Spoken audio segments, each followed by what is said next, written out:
છોકરાઓ હું ખવડાવે, કોઈ છોકરા ખવડાવે ના.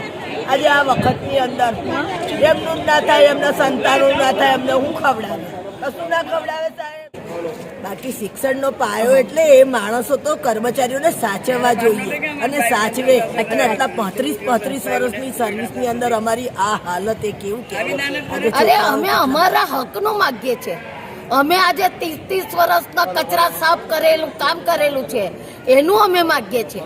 અમે મફત નથી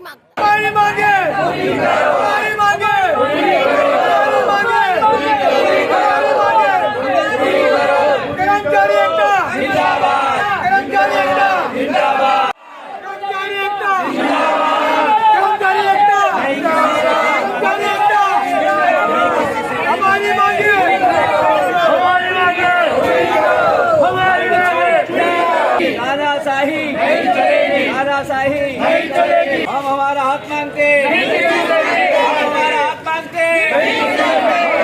કોર્પોરેશન વાળા કે શાસનાધિકારી કે કમિશનર સાહેબ કાંઈ પણ વિચારતા નથી.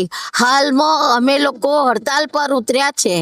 હવે અમારી એક જ ઈચ્છા છે કે મૃત્યુ પામે તો પણ અહીંયાથી ઉઠવું નથી. કાયમી ઓર્ડર પહેલા લેવાનો, પછી જ ઉઠવાનો.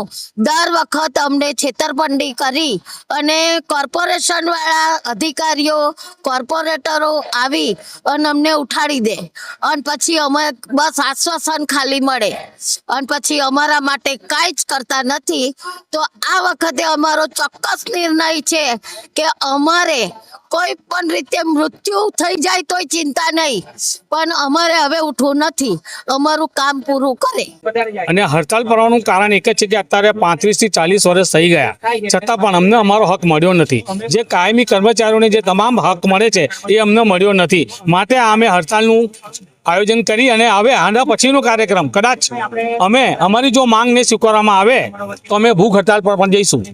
બેઠકમાં તો એ લોકોએ બાય બાય ચાણી કરતા એવી રીતે વાત કરી અમને કે ભાઈ અમે કોર્પોરેશનના વકીલ, શિક્ષણ સમિતિના વકીલ જો ભેગા થઈ અને કોર્ટમાં આપણે સમાધાનની પ્રક્રિયા કરીશું. પણ એ ખાલી વાહિયાત વાતો છે.